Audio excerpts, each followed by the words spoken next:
باللہ من الشیطان الرجیم بسم اللہ الرحمن الرحیم وَإِذَا ضَرَبْتُمْ فِي الْأَرْضِ فَلَيْسَ عَلَيْكُمْ جُنَاحٌ أَن تَقْصُرُوا مِنَ الصَّلَاةِ إِنْ خِفْتُمْ أَن يَفْتِنَكُمُ الَّذِينَ كَفَرُوا۔ ترجمہ: اور جب تم زمین میں سفر کرو تو تم پر اس بات میں کوئی گناہ نہیں ہے کہ تم نماز میں قصر کر لو، اگر تمہیں اس بات کا خوف ہو کہ کافر لوگ تمہیں پریشان کریں گے۔ اللہ تعالیٰ نے سفر کی وجہ سے کچھ سہولتیں اور رعایتیں رکھی ہیں۔ ان میں سے ایک یہ ہے کہ سفر میں 4 رکعت والی نمازیں 2 رکعت پڑھی جائیں گی، یعنی ظہر، عصر اور عشاء کے فرضوں کی رکعتوں کو کم کر کے 4 کے بجائے 2 رکعت پڑھیں گے۔ سفر شرعی کی مقدار۔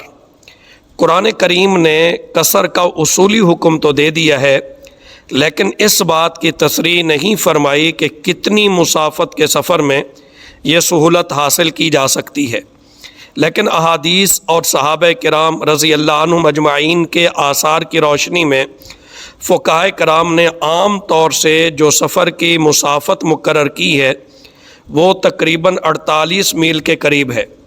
لہٰذا اگر کوئی شخص اتنا سفر کرے جس میں اس کو اپنے شہر سے 48 میل دور جانا ہو تو اس کے لیے قصر کرنا جائز ہو جاتا ہے۔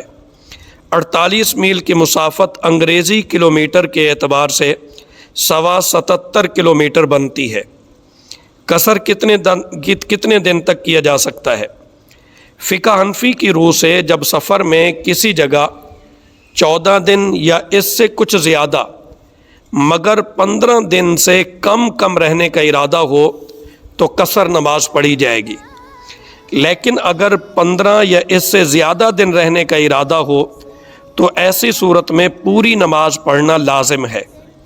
آگے ارشاد فرمایا، ان خفتم ان یفتنکم الذین کفروا، اگر تمہیں اس بات کا خوف ہو کہ کافر لوگ تمہیں پریشان کریں گے، ان الکافرین کانوا لکم عدوا مبینا، یقیناً کافر لوگ تمہارے کھلے دشمن ہیں۔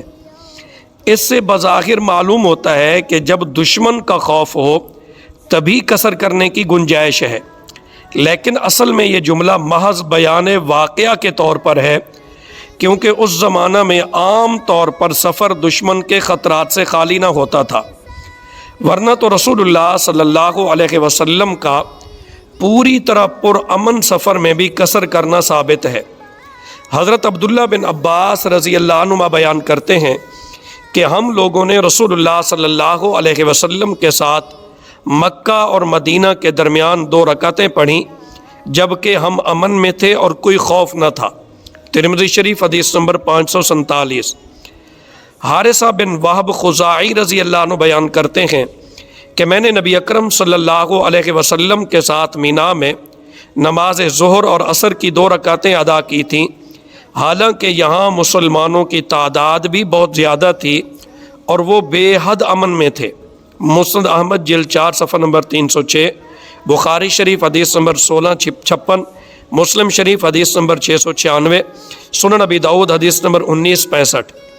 خلاصہ یہ کہ امن کی حالت ہو یا جنگ کی حالت، اگر سفر ہو رہا ہو تو قصر کا حکم دونوں صورتوں میں ہے۔ تو آج کے درس میں سفر شرعی کی مقدار اور قصر کتنے دن کیا جا سکتا ہے، اور قصر خواہ امن ہو یا خوف کی حالت ہو، ہر حالت میں قصر کی اجازت ہے، اس سے متعلق آج کے درس میں بات ہوئی۔ اس کے متعلق کچھ اور بھی باتیں ہیں، وہ انشاءاللہ تعالی کل۔ وآخر دعوانا ان الحمد للہ رب العالمین۔